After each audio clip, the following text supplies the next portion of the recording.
सुरसा ने अपना शरीर बढ़ाना शुरू किया, हनुमान ने भी अपना शरीर बढ़ाना शुरू किया। सुरसा 20 फीट की लंबी चौड़ी हुई तो 25 फीट के हनुमान बने, वह 30 फीट की बनी तो हनुमान 40 फीट के बने, वह 50 फीट की बनी तो हनुमान 100 फीट के लंबे चौड़े व्यक्ति बने। और उसके बाद तुरंत एक मच्छर के आकार का रूप धारण करके उसके शरीर में से होते हुए बाहर निकले। यह तो हमने रामायण में पढ़ा। इसका मतलब है कि उस समय तक ये साधनाएं थी, तो बाद में हमारे यहाँ से ये साधनाएं लुप्त हो गई। मगर ये हमारा सौभाग्य है कि ये साधनाएं तिब्बतियों के पास, लामाओं के पास अभी तक भी ज्यों की त्यों सुरक्षित है। उन साधनाओं के माध्यम से हम जैसा चाहे शरीर का आकार कर सकते हैं, छोटा, बड़ा, लंबा, चौड़ा, पतला। मच्छर के आकार के हम अपने रूप को धारण कर सकते हैं। ऐसी भी साधनाएं हैं जिसके माध्यम से हम ब्रह्मांड के किसी कोने में सशरीर जा सकते हैं और वापस लौट सकते हैं। ऐसी भी साधनाएं हैं जिसके द्वारा हम यहाँ बैठे बैठे हजारों मील दूर की बातें सुन सकते हैं या देख सकते हैं। ऐसी कई साधनाएं हैं और सबसे बड़ी तो उसमें प्राण चेतना साधना है, जहां मरे हुए व्यक्ति में वापस प्राण चेतना दी जा सके, या शरीर का रूपांतरण किया जा सके, या अपने शरीर में से प्राण निकाल करके दूसरे मुर्दा शरीर में प्राण दिए जा सके और उसको जीवित किया जा सके। कुछ समय के लिए अपने शरीर को 15 साल 20 साल के लिए सुरक्षित रख करके अपने प्राणों के माध्यम से किसी दूसरे शरीर में प्रवेश करके कायाकल्प साधना संपन्न की जा सके। ऐसी कई साधनाएं मैंने उन लामाओं के पास से समझी, अनुभव की, और मैंने यह पाया कि वास्तव में उनके पास साधनाओं का अक्षय भंडार है। मेरी बात से साधक शायद अपने बुद्धि के तर्क से और बुद्धि के व्यामोह से नहीं समझ सके, मगर जो लामाओं के संपर्क में आया है, जो तिब्बत साधनाओं से संपर्क में आया है, जिन्होंने तिब्बतियों का और उन लामाओं का संपर्क साहचर्य किया है, उनको मालूम है कि वास्तव में वे एक प्रकार से देव पुरुष हैं, देवदूत हैं, जो अपने आप में अद्वितीय हैं। साधनाओं के माध्यम से भी, प्रेम के मामले में भी, स्नेह के मामले में भी, सामीप्यता के मामले में भी, और एक दूसरे की सहायता करने के मामले में भी। मुझे उनके साथ रहने का, उन गोम्बाओं में समय व्यतीत करने का अवसर मिला और मैंने अनुभव किया कि उनकी दीक्षा पद्धति अपने आप में एक विचित्र दीक्षा पद्धति है। दीक्षा का तात्पर्य है कि वे एक ही झटके में सहस्रार को खोल देते हैं और मस्तिष्क के उस भाग पर विशेष रूप से चोट करते हैं जिस भाग से कायाकल्प बन सके। शरीर के 3 मुख्य बिंदु हैं। मस्तिष्क के या हमारी खोपड़ी पर, सिर पर 3 महत्वपूर्ण पॉइंट हैं, जिसमें पहला पॉइंट पूर्व और पूर्ण रूप से भूत, वर्तमान, भविष्य को देखा जा सके, 100 साल पहले के जीवन को देखा जा सके और अगले 100 सालों में क्या घटनाएं घटित हो सकती हैं उनका आकलन कर सके, अनुभव कर सके। उस बिंदु को जोरों से प्रहार करने से और उस बिंदु को दबाने से इस प्रकार की सिद्धि स्वतः प्राप्त हो जाती है।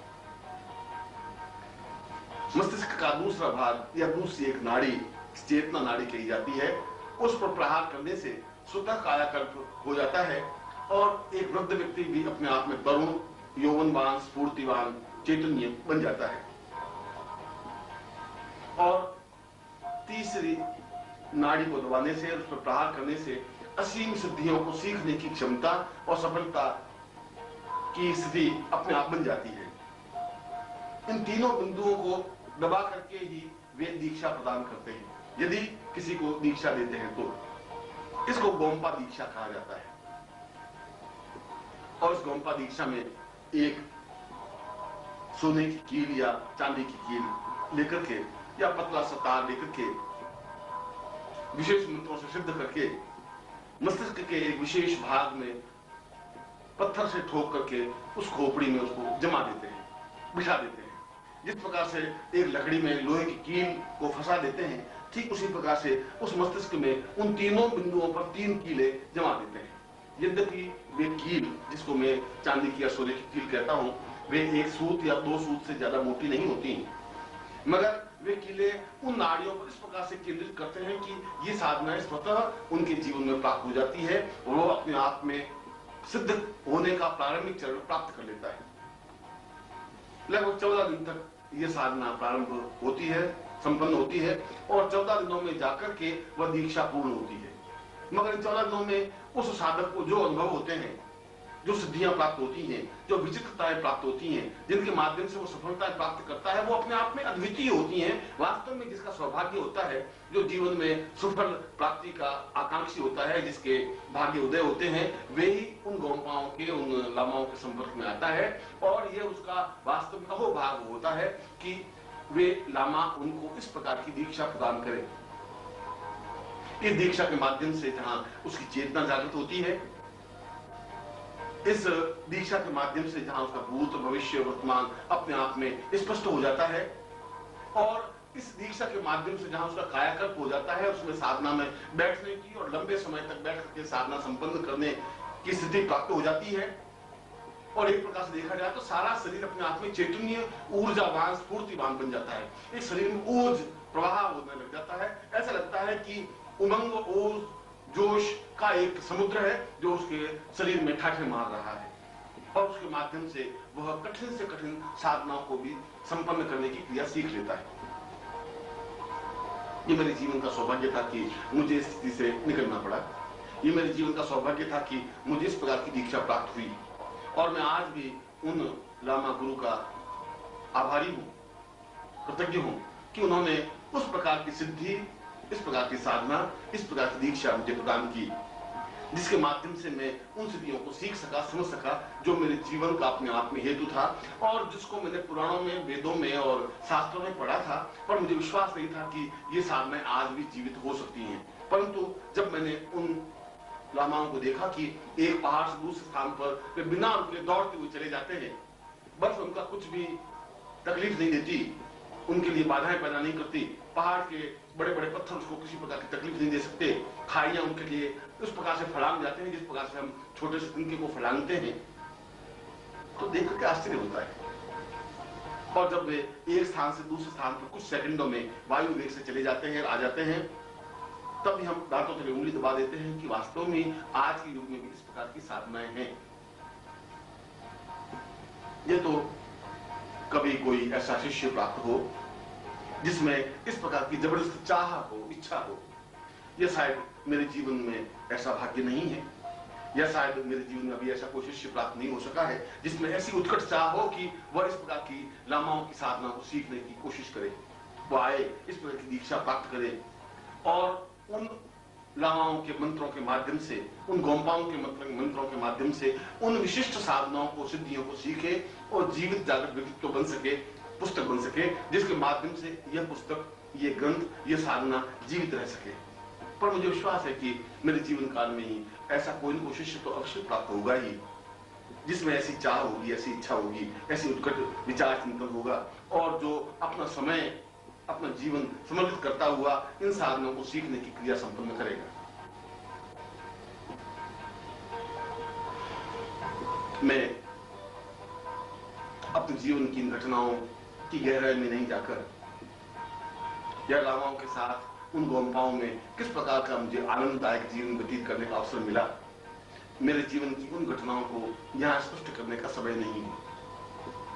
इस समय तो मैं आपके सामने कुछ विशिष्ट मंत्रों को और साधना पद्धतियों को स्पष्ट कर रहा हूं, जिसे अपनाकर आज आप भी पूर्ण सफलता और संपन्नता प्राप्त कर सकते हैं। उनमें से कुछ सामाजिक साधनाएं हैं जो आपके गृहस्थ जीवन के लिए उपयोगी हैं, जो सरल हैं, सामान्य हैं, मगर आपके लिए अचूक हैं, अद्वितीय हैं, जिनकी सफलता निस्संदेह है।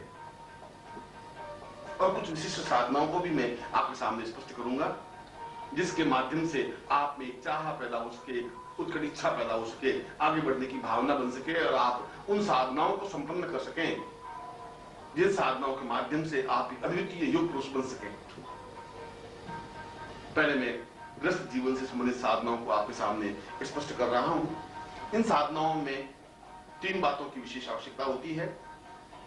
एक तो गुरु, जिनके चरणों में बैठ करके आप उनसे दीक्षा प्राप्त करें। दूसरा, जो साधना आप संपन्न करना चाहते हैं उसकी अनुमति प्राप्त करें।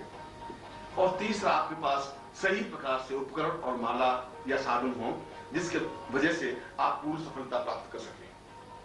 इसके लिए आप के लिए ये जरूरी नहीं है कि आप गुरु के साथ ही रहकर ये साधनाएं संपन्न करें। हाँ, उच्च कोटि की साधनाओं के लिए गुरु की सामीप्यता और गुरु का साहचर्य निरंतर आवश्यक है। एक एक क्षण के लिए गुरु की सामीप्यता जरूरी है।